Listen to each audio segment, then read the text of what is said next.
와보니까 왜 민감하신지는 좀 이해가 된다. 여기가 바로 잠실초등학교, 바로 파크리오 붙어 있고요. 이렇게 보도 하나 건너면 바로. 진짜네. 저희는 잡내 아이들이 방해초로 가다고 생각하진 않아요. 지금 학생수 파악도 안 된 상태에서 갑자기 모듈러를 무조건 6개 줘야 된다고 하니까 근로경영평가에서 땅을 내놓지 않으면 안 된다라고 얘기를 했으면은 사업이 진행이 안 됐겠죠. 결국에는 지금 재학생들 학부모들만 반대하고 있습니다. 이게 재건축 재개발하면 참 좋은 게 멋있다. 이게 지금 보이는 곳? 잠실 레미안 아이파크. 이게 진주 재건축한 건데 이렇게 멋들어진 단지가 들어서는 건 참 좋아요. 근데 부작용이 항상 따릅니다. 사람이 몰리면 여러 문제들이 또 발생할 수밖에 없어요. 그 지난번에 우리 갔던 광명 뉴타운 교통도 거기선 교통 문제 있었죠. 오늘 잠실에서 다룰 문제는 바로 학교 문제입니다. 올해 12월 입주를 앞두고 있는 이 바로 잠실 레미안 아이파크 주민들하고 기존 이제 잠실 주민인 파크리오 주민들이 지금 학교 증축 문제로 갈등을 겪고 있는데요. 아우 뜨거워. 아직 여름이야. 아우 뜨거워. 가을 아직도 안 왔어. 안 왔어 뜨거워. 근데 갈등이 더 뜨거워. 그러니까 잠레아 이번에 입주하고 나면은 뭐 잠실 루엘도 입주를 하잖아요. 르엘이 이제 바로 다음 달에 이제 입주를 하는데 이 입주 물량만 따져보면 한 4,500가구가 넘어요. 이제 앞서 자리 잡은 단지죠. 이 기존 파크리오가 있는데 이 파크리오 학생들은 자면초랑 잠실초에 이제 나눠서 배정이 돼요. 근데 지금 아까 뭐라 그랬어? 4,500가구 정도라고 했죠? 거기다가 파크리오까지 더하면 올림픽파크 포레온 정도야. 1만 세대가 넘네요. 만 세대가 넘어요. 그래서 그렇다 보니까 이제 과밀학급을 피할 수 없는 상황이 된 거예요. 지금은 과밀학급 기준을 넘지 않습니다. 이제 한 최대 28명, 23명 정도가 지금은 배정이 된 상태인데 이제 교육청에서는 한 1,000가구 정도가 늘어날 거라고 추산을 하고 있어요. 그래서 이거 감안하면 최대 31명까지 이제 늘어날 거라고 생각을 하고 있는데 과밀학급으로 분류하는 기준이 바로 28명입니다. 이 28명을 초과하게 되는 상황인 거예요. 완전 이웃사촌이다. 파크리오 바로 여기야. 엄청 붙어있네요. 붙어있네 진짜. 그죠? 그래서 이제 보통 여기 아이들이 배정되는 잠실초, 자면초 하고 이제 또 어느 초등학교들이 있냐면 풍성초, 방위초, 잠동초 정도가 있어요. 근데 이 학교들은 지금 이 단지 거리에서는 상당히 좀 거리가 있는 학교들입니다. 그리고 왜 하필 초등학교 등축을 두고 갈등이 또 벌어지냐 하면 조금 그래도 큰 아이들, 나이가 있는 아이들이 이제 걸어서 잘 다닐 수 있지만 워낙 작은 초등학생들이다 보니 너무 먼 거리 통학은 걱정이 된다. 최대한 안전을 좀 보장할 수 있는 거리에서 학교 배정이 됐으면 좋겠다라는 바람들 때문에 이런 갈등이 좀 일어나고 있다라고 보시면 될 것 같아요. 와보니까 왜 민감하신지는 좀 이해가 된다. 여기가 바로 잠실초등학교, 바로 파크리오 붙어 있고요. 이렇게 보도 하나 건너면 바로 진짜네. 잠실 레미안 아이파크. 이게 또 지도랑 볼 때랑 와보니까 다르네. 근데 이 상황에서 과밀학급 문제로 조금 멀리 떨어진 초등학교를 보낸다고 하면 걱정될 것 같기도 하다.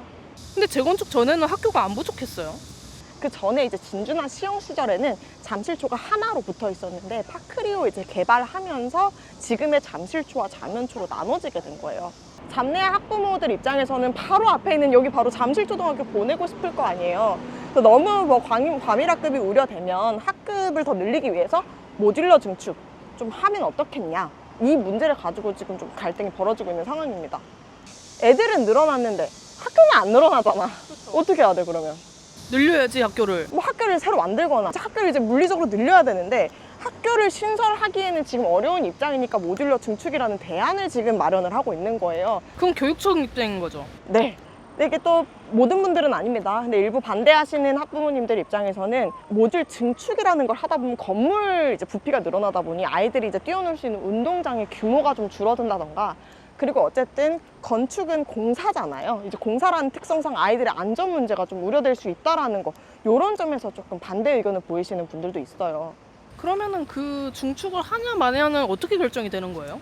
지금 이제 교육청에서 의견을 좀 받고 있는데요. 근데 가장 이제 우선시 되는 거는 이 잠실초 학부모들의 찬반 투표가 좀 가장 크게 작용을 할 걸로 보여요. 모듈 증축 안 됩니다 라는 의견이 좀 우세하면 그 의견을 조금 많이 존중을 하겠다라는 게 교육청 답변이거든요. 지금 말하는 이 순간 좀 현수막이 좀 보여요. 결사 반대. 결사 반대 입장이 이렇게 보이고. 근데 또 여러 가지 의견이 있을 수 있어요. 파크리오 6,000가구가 넘는 대단지고 또 여기 다니는 학부모님도 여러분들이 계시니까 정말 어떻게 생각하시는지 한번 들어봐야겠다. 한번 들어볼까요? 사람 많아지는 거는 친구들도 많아질 것 같고 좋다고 생각했는데 애들 다니는데 공사 중이면 위험하잖아. 저희는 뭐 잡내 아이들이 방위초로 가자고 생각하진 않아요. 사실 여러 가지 의견이 있잖아요. 뭐 네네. 아직 과밀이 되는 건 확실한데 네. 뭐 한 반에 30명까지는 모듈러 없이 가자고 할 수도 있는 거고 모듈러를 뭐 지어서 뭐 한 25명 정도로 줄여야 된다는 생각하는 사람이 있을 거고 이게 서로 협의가 필요한 부분인데 지금 학생 수 파악도 안 된 상태에서 갑자기 모듈러를 무조건 6개 지어야 된다고 하니까 이해할 수가 없는 거죠. 교육청도 그렇고 잡내아도 그렇고 그게 잡내아가 3,000세대가 안 되기 때문에 학교를 지을 의무가 없었다. 뭐 교육청도 강제할 수 없었다고 하지만 사실 누가 보더라도 잡내아랑 그 르엘이랑 합치면은 4,500세 가까이 되고 재건축도 동시에 했고 길도 바로 붙어 있잖아요. 파크리오 6,800세대랑 잡내아 그 르엘이랑 같은 도로를 뛰고 있거든요. 같은 단지라 거의 봐야 돼요. 근데 그렇다는 이유로 학교를 뭐 지을 의미가 없고 그래 너네 안 지어도 돼 라는 게 사실 어불성설인 거죠.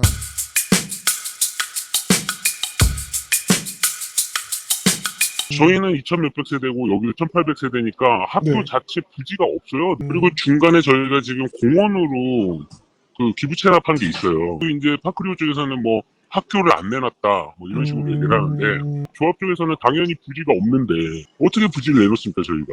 교육 영향 평가를 다 했고 네. 교육 영향 평가에서 땅을 내놓지 않으면 안 된다라고 얘기를 했으면은 사업이 진행이 안 됐겠죠. 그러니까 모듈러로 어떤 버퍼를 만들고자 하는 거고 다른 부대 시설도 모듈러를 통해서 뭐 급식실을 더 늘릴 수도 있는 거고 뭐 다른 용도로 다목적실로 사용할 수도 있는 건데 결국에는 지금 재학생들 학부모들만 반대하고 있는 거예요.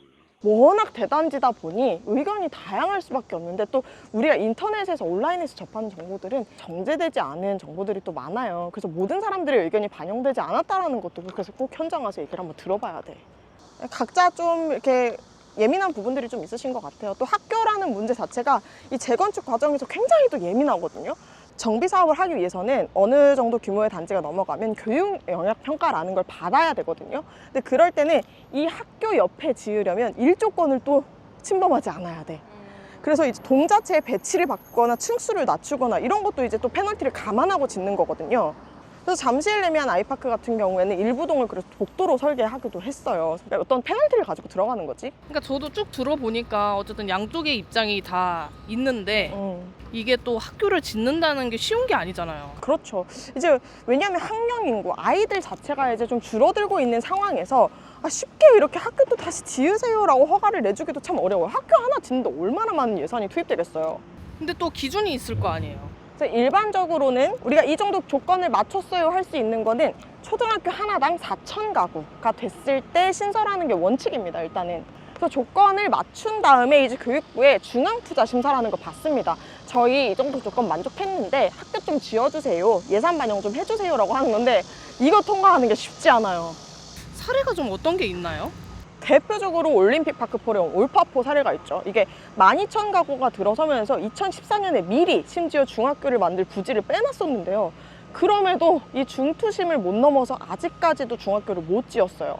이 초대형 단지인 올림픽파크 포레온에서도 이게 쉽게 허가를 받지 못하는 상황인데 이제 잠실을 비롯해서 다른 지역까지도 얼마나 어려운지를 알 수 있겠죠.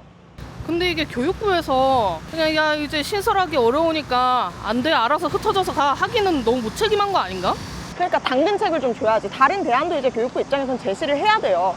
그래서 아까 말씀드렸듯이 모듈러 증축을 통해서 학급을 우리가 좀 늘려줄게 라는 방안을 제시를 하거나 아니면 뭐 셔틀버스 같은 거 조금 먼 거리 단지들은 버스 타고 이동해 우리가 보는 보장해줄게 이런 식으로 이제 대안을 제시하기도 합니다. 아 그러면 이거 분양받을 때 뭐 초품화다 중품화다 이거 100% 믿으면 안 되겠다. 어머 초품화?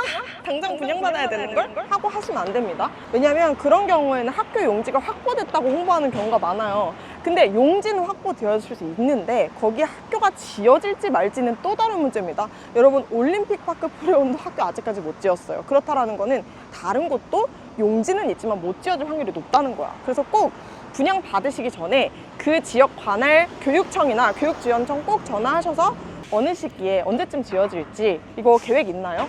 꼭 확인하시고 그리고 나서 분양 받으셔야 됩니다. 나중에 왜 학교 안 지어줘요 하면 아무도 책임 안 져요. 도저히 아무것도 안 지어지는 상황인 거예요? 역시 존버하면 조금 되는 경우도 있어. 많진 않은데 이 세종시의 새나루 초등학교라는 데가 있는데요. 여기는 무려 5트 오수만에 학교를 지을 수 있게 됐습니다. 그 새나루 초등학교 같은 경우에는 이 지역에 4,200가구 이상이 들어올 건데 이 지역 아이들이 1.5km가 넘는 거리에 있는 학교에 다녀야 해요 라는 게 오수 끝에 인정돼서 초등학교를 지은 사례가 있기는 합니다. 와, 쉽지 않긴 하다. 쉽지 않아. 학교 짓기 쉽지 않아요. 그러니까 입주 규모도 워낙 큰데다가 입주 시기도 이제 얼마 남지 않은 상황이라 이게 굳이 이웃 주민들끼리 싸우지 않았으면 좋겠어. 그럼 누가 나서줘야 돼? 교육청이 좀 나서줘야 합니다. 빠르게 이제 의견 결정하고 어떤 대책을 마련하는 게 좀 필요할 것 같은데요. 교육청 입장도 한번 들어보겠습니다.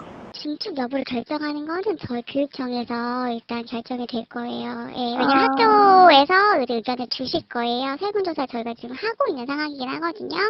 지금은 저희도 설문조사를 이제 진행하고 있는 단계다 보니까 저희가 어떻게 될지 아직은 딱히 말씀드릴 수는 없는 거고, 저희도 아직 시기는 뭐 딱히 제가 말씀드리긴 어려운데, 근데 학부모님들이 이제 어떻게 되는 건지 설문조사 결과나 이런 걸 기다리시니까 지금은 예, 딱히 저희가 뭐 약간 공식적인 답변이 나가기가 어렵다. 그렇게 말씀드리는 게 맞을 것 같아서 조금만 이해해 주세요. 지금 저희가 교육청의 입장을 좀 요청을 한 지가 꽤 됐는데 그래도 시원한 답변이 오진 않네요.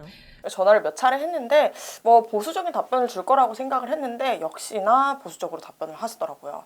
이게 사실 과밀학급이 충분히 예상되는 상황이었으면 빠른 대처, 좀 조속한 대처를 할 수 있었을 텐데 그럼에도 불구하고 이게 안 돼서 지금 주민들끼리 이렇게 격하게 싸우는 상황까지 된 거잖아요. 이 반응 보셨어요? 네, 살벌하더라고요. 살벌합니다. 이거 모르쇠 하고 계속 책임 회피하면 감정 싸움 계속 격화될 수밖에 없고요. 애꿎은 아이들까지 피해 볼 수밖에 없습니다. 적극적이고 조속한 대처로 빨리 이 문제 해결해 나갔으면 좋겠습니다.